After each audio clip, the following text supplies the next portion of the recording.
It's not a game, it's a rich thing.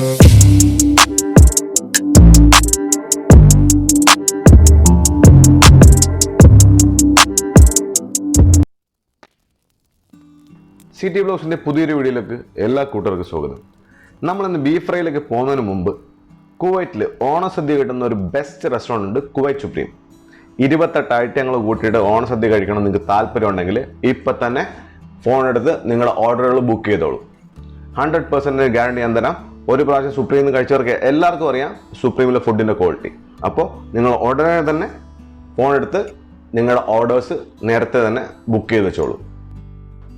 നമ്മളിപ്പോൾ ചെയ്യാൻ പോകുന്ന ബീഫ് ഫ്രൈ റെസിപ്പി ഇല്ലേ, ഇത് നമ്മൾ കുവൈറ്റ് സുപ്രീമിലെ മെയിൻ കുക്കായിട്ടുള്ള സുനിലേട്ടൻ്റെ നമ്മളെല്ലാം ആശാനം വിളിക്കുന്നത് സുനിലേട്ടൻ്റെ കയ്യിൽ നിന്ന് അടിച്ചു മാറ്റിയതാണ്. അപ്പോൾ നമുക്ക് നേരെ വീഡിയോയിലേക്ക് പോവാം. അപ്പം ഞാനിവിടെ ഒരു 750 ഗ്രാം ബീഫ് എടുത്ത് നല്ല കഴുകി അരിഞ്ഞ് വൃത്തിയാക്കി വെച്ചിട്ടുണ്ട്. നമുക്കതൊരു ബൗളിലേക്ക് എടുക്കാം. ആദ്യം നമുക്ക് ചെയ്യണമെന്ന് വെച്ചാൽ ഈ ബീഫ് മസാലകളൊക്കെ ഇട്ടിട്ട് നമുക്ക് കുക്കറിലൊന്ന് വേവിച്ചെടുക്കണം. അതാണ് എൻ്റെ ഫസ്റ്റ് സ്റ്റെപ്പ്. അപ്പോൾ നമുക്കതിലേക്ക് ഈ ബീഫ് മാരിനേറ്റ് ചെയ്യുന്ന വീഡിയോ ചെറിയൊരു ലാഗ് വരും, കാരണം ഞാൻ ഒറ്റയ്ക്കേ ഉള്ളായിരുന്നു. ഈ വീഡിയോ ഷൂട്ട് ചെയ്യുന്ന സമയത്ത് ഞാൻ ഒറ്റയ്ക്കുള്ളായിരുന്നു, അതുകൊണ്ട് ചെറിയ ലാഗ് വരും. അപ്പോൾ നമുക്കിനി അതിലേക്ക് ഒരു സവാള അരിഞ്ഞ് ചേർക്കണം. ഈ 750 ഗ്രാം ബീഫിലേക്ക് നമുക്ക് വേണ്ടത് ഒരു സവാള ചെറുതായിട്ട് അരിഞ്ഞിട്ട് ഇതിലേക്ക് ചേർത്ത് കൊടുക്കണം. ഇനി അത് കഴിഞ്ഞിട്ട് നമുക്ക് അതിലേക്ക് ചേർക്കേണ്ടതെന്ന് വെച്ചാൽ ഒരു 4-5 പീസ് വെളുത്തുള്ളി ചെറുതായിട്ട് അരിഞ്ഞെന്ന് വെച്ചാൽ ചെറുതായിട്ട് കുനുകുന അരിയണ്ട, ചെറുതായിട്ട് സ്ലൈസ് ആക്കി ഇട്ടാൽ മതി. ഇനി നമുക്ക് ഇതിലേക്ക് വേണ്ടതെന്ന് വെച്ചാൽ ഒരു ചെറിയ കഷ്ണം ഇഞ്ചി നല്ല നീളത്തിൽ അരിഞ്ഞതും കൂടി ഇതിലേക്ക് ചേർത്ത് കൊടുക്കണം. അടുത്തത് നമുക്കൊരു 2-3 പച്ചമുളക് നീളത്തിൽ അരിഞ്ഞ് ഇതിലേക്ക് ചേർത്ത് കൊടുക്കണം. അതിൻ്റെ കൂട്ടത്തിൽ തന്നെ നമുക്കൊരു അര നാരങ്ങ, നമ്മൾ ചെറുനാരങ്ങയോ ഏതെങ്കിലും ഒരു നാരങ്ങ ഒരു പകുതി കട്ട് ചെയ്തിട്ട് അതും കൂടി ഇതിലേക്ക് പിഴിഞ്ഞ് ചേർത്ത് കൊടുക്കണം. നിങ്ങൾക്ക് താല്പര്യം ഉണ്ടെങ്കിൽ ആ തോലോട് കൂടി തന്നെ ഇട്ട് കൊടുക്കുക ഇതിലേക്ക്. ഇനി നമുക്ക് വേണ്ടതെന്ന് വെച്ചാൽ ഗരം മസാല ആണ്. സാധാരണ എല്ലാവരും ഇവിടെ ഗരം മസാല പൊടിയാണ് ചേർക്കുന്നത്. ഞാനിപ്പോൾ ചേർക്കുന്നത് വെച്ചാൽ നമ്മളെ ഗരം മസാല ഹോളായിട്ടുള്ളത്, അത് മുഴുവനായിട്ടുള്ള ഗരം മസാലയാണ്. അത് കുറച്ച് പട്ട, ഗ്രാമ്പു, ഏലക്ക, വനയില ഇതെല്ലാം കൂടി ചേർത്തിട്ടാണ് ഞാൻ ഇട്ട് കൊടുക്കുന്നത്. പൊടിക്കേണ്ട കാര്യമില്ല, നിങ്ങൾ അങ്ങനെ തന്നെ ഹോളായിട്ട് തന്നെ എടുത്താൽ. നമ്മളിത് കുക്കറിൽ വേവിക്കാൻ പോകല്ലേ. ഇനി നമുക്ക് വേണ്ടതിലേക്ക് ഒരു അര അല്ലെങ്കിൽ 3/4 ടീസ്പൂൺ മഞ്ഞൾപ്പൊടിയാണ്. അത് കഴിഞ്ഞിട്ട് നമുക്ക് വേണ്ടത് ഒരു ടേബിൾ സ്പൂൺ മുളക് പൊടി, അതേപോലെ തന്നെ 1 ടേബിൾ സ്പൂൺ മല്ലിപ്പൊടി. ഇനി നമ്മളെന്ന് വെച്ചാൽ ഇവനെ ഒന്ന് നല്ല രീതിയിൽ ഇളക്കി ഈ മസാലയായിട്ട് ബീഫുമായിട്ട് യോജിപ്പിച്ചെടുക്കണം. അത് നിങ്ങൾ സ്പൂണും കാര്യങ്ങളൊന്നും യൂസ് ചെയ്യേണ്ട കാര്യമില്ല. നല്ലല്ലോ കഴുകി വൃത്തിയാക്കിയതിന് ശേഷം നമ്മളെ കൈ തന്നെ യൂസ് ചെയ്യുന്നത് ഏറ്റവും ബെസ്റ്റ്. ഞാൻ എന്ത് ഫുഡിനും അധികവും യൂസ് ചെയ്യുന്നത് എൻ്റെ കൈ തന്നെ, അല്ലാതെ സ്പൂണും കാര്യങ്ങളൊക്കെ വളരെ കുറച്ച് മാത്രമേ യൂസ് ചെയ്യാറുള്ളൂ. പക്ഷെ നമുക്ക് ആ ഒരു ഫീൽ കിട്ടണമെന്നുണ്ടെങ്കിൽ നമ്മൾ കൈയിട്ട് തന്നെ അതൊക്കെ ഒന്ന് ഇളക്കി സെറ്റായി എടുക്കണം. ഇനിയിപ്പോൾ കൈ താല്പര്യമില്ലാത്തവർക്ക് സ്പൂൺ ഉപയോഗിക്കാം, അതൊക്കെ അവരവരുടെ ഇഷ്ടം പോലെ. ഞാൻ എൻ്റെ ഒരു ഇഷ്ടം പറഞ്ഞതേ ഉള്ളൂ. എനിക്ക് മസാല ഇടുന്നതും ഈ ഇറച്ചിയും മസാലകളായിട്ടൊക്കെ മിക്സ് ചെയ്യുന്നത് നമ്മൾ കൈവച്ച് ചെയ്യുന്നതാണ് എനിക്കിഷ്ടം. ഉപ്പിടുന്നത് ഇതെല്ലാം കൈവച്ച് ചെയ്യുന്നതാണ് എനിക്ക് വലിയ താല്പര്യം. ഓരോരുത്തരുടെ ഇഷ്ടം അനുസരിച്ച് നിങ്ങൾക്ക് ഏത് രീതി വേണം ചെയ്യാം. നല്ല അടിപൊളിയായിട്ട് മിക്സ് ചെയ്തെടുക്കുക. ഓക്കെ, അടുത്ത നമ്മുടെ കുക്കർ റെഡി ആയിട്ടുണ്ട്. കുക്കറിലേക്ക് നമുക്ക് ഈ സാധനങ്ങളെല്ലാം മാറ്റാം. ഇനി ഇതിൻ്റെ മുകളിലേക്ക് കുറച്ച് നല്ല പച്ച കറിവേപ്പില കൊണ്ട് വിതറിയിട്ട് വേണം നമുക്കിത് വേവിച്ചെടുക്കാം. വേവിച്ചെടുക്കുമ്പോൾ പ്രത്യേകം ശ്രദ്ധിക്കണം, ഇതിലേക്ക് ഒരു തുള്ളി വെള്ളം പോലും നിങ്ങൾ ചേർക്കേണ്ട കാര്യമില്ല. ഇതൊരു 4 വിസിലടിച്ച് വരുമ്പോഴത്തേക്ക് നിങ്ങൾക്ക് അതിലേക്ക് ആവശ്യമുള്ള വെള്ളം ബീഫിൽ നിന്ന് ഇറങ്ങിക്കോളും. അതുകൊണ്ട് ഒരു തുള്ളി വെള്ളം പോലും ചേർത്തെടുക്കേണ്ട കാര്യമില്ല. ഒരു 4 വിസിൽ കേട്ടാൽ മതി. ഞാനിതിൽ കാണിക്കാൻ വിട്ട ഒരു ഭാഗമുണ്ട്, അതായത് നമ്മുടെ ബീഫ് വെന്തതിന് ശേഷം അതിനകത്ത് വെള്ളം ഇറങ്ങുന്ന ഞാൻ പറഞ്ഞില്ലേ, അതേ വെള്ളത്തിൽ വെച്ച് തന്നെ ഞാൻ ആ ബീഫ് വറ്റിച്ചെടുത്തതിന് ശേഷമാണ് ഈ ബീഫ് ഫ്രൈ ഉണ്ടാക്കുന്നത്. ഓക്കെ, നമ്മുടെ പാൻ ഇവിടെ ചൂടായിട്ടുണ്ട്. ഇനി പാനിലേക്ക് നമുക്കൊരു 4 ടേബിൾ സ്പൂൺ വെളിച്ചെണ്ണ ചേർത്ത് കൊടുക്കണം.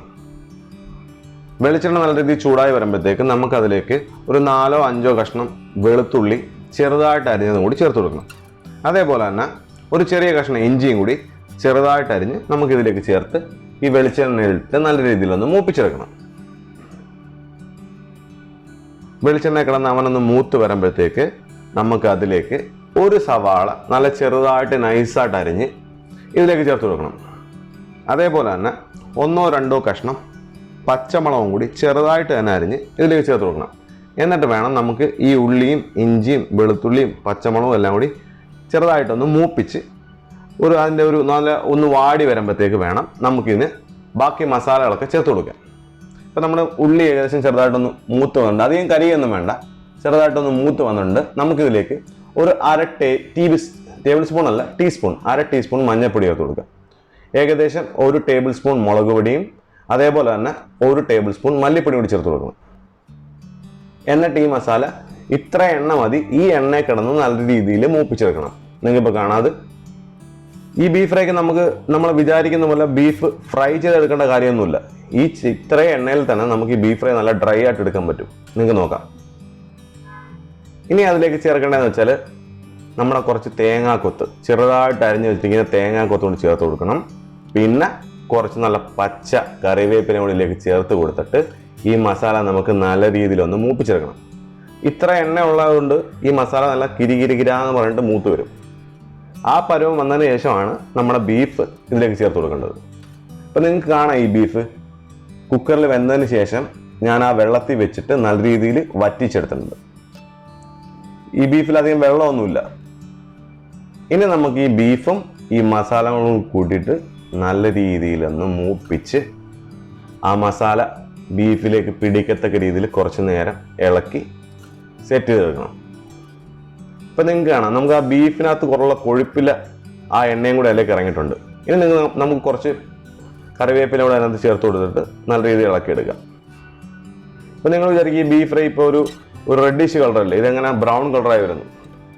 ഉറപ്പായിട്ടും നിങ്ങൾക്ക് ഫൈനൽ പ്രോഡക്റ്റിൽ നിങ്ങൾക്ക് കാണാൻ പറ്റും ബീഫ് ഫ്രൈ നല്ല കറുത്ത കളറിൽ വരും. നമ്മൾ അധികം എണ്ണയൊക്കെ ഒഴിച്ച് വറുത്തെടുക്കുന്ന ബീഫ് ഫ്രൈ റബ്ബർ പോലെ ഇരിക്കും. നിങ്ങൾ ബീഫ് ഫ്രൈ ഈ രീതിയിലൊന്ന് ഉണ്ടാക്കി നോക്കുക, നല്ല പഞ്ഞി പോലെ ഇരിക്കുകയും ചെയ്യും, എന്നാൽ നല്ല ക്രിസ്പി ആയിരിക്കുകയും ചെയ്യും. ഇനി നമുക്ക് അതിലേക്ക് ചേർക്കേണ്ടതെന്ന് വെച്ചാൽ നമ്മളെ വീട്ടിൽ പൊടിച്ച ഗരം മസാല.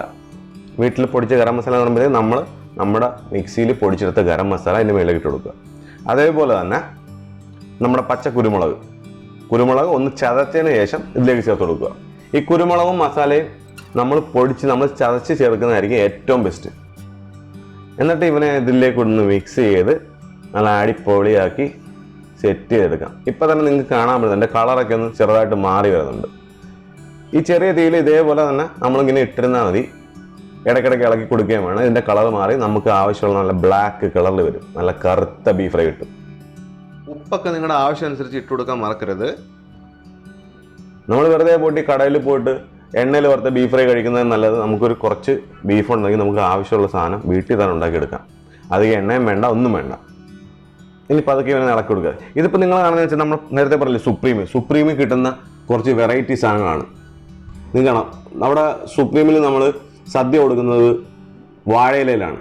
പ്രത്യേകിച്ച് വെള്ളി ശനി ദിവസങ്ങളിൽ വാഴയിലാണ് അവിടെ സദ്യ കിട്ടുന്നത്. പിന്നെ കിഴിപ്പൊറോട്ട, അങ്ങനെയുള്ള കുറേ സാധനങ്ങളൊക്കെ ഉണ്ട്. കിഴിപ്പൊറോട്ട, നിധി പൊറോട്ട. ഫാമിലി ആയിട്ട് നിങ്ങൾക്ക് പോയിരുന്ന് കഴിക്കാൻ പറ്റിയ ഒരു റെസ്റ്റോറൻ്റാണ് സുപ്രീം. ഏകദേശം കഴിഞ്ഞ ഒരു 4 വർഷമായിട്ട് ഞാൻ ഓണസദ്യ കഴിക്കുന്നത് ഇവിടുന്ന് തന്നെ. ഒരുപാട് ആൾക്കാർക്ക്, കുവൈറ്റിലുള്ള ഒരുപാട് ആൾക്കാർക്കെല്ലാം സുപ്രീമിനെ പറ്റി നല്ല വ്യക്തമായിട്ട് അറിയാം. പൊതിച്ചോറ് ബീഫ്, പൊതിച്ചോറ് ഫിഷ്, കിഴി ബിരിയാണി, കിഴി പൊറോട്ട, നിധി പൊറോട്ട. അപ്പം നമ്മുടെ ബീഫ് ഫ്രൈ ഇവിടെ നല്ല രീതിയിൽ മൊരിഞ്ഞ് റെഡിയായിട്ട് വന്നിട്ടുണ്ട്. ഇന്നത്തെ വീഡിയോ കൂട്ടുകാർക്കെല്ലാം ഇഷ്ടപ്പെട്ടെന്ന് കരുതുന്നു. ഇഷ്ടപ്പെട്ടെങ്കിൽ നിങ്ങൾ വീഡിയോ ലൈക്ക് ചെയ്യണം, ഷെയർ ചെയ്യണം. നിങ്ങളുടെ അഭിപ്രായങ്ങൾ എന്തെങ്കിലും ഉണ്ടെങ്കിൽ അത് കമൻറ്റ് ചെയ്യണം. അപ്പോൾ അടുത്ത വീഡിയോയിൽ പുതിയൊരു റെസിപ്പി ആയിട്ട് കാണുന്നതായിരിക്കും. Bye by.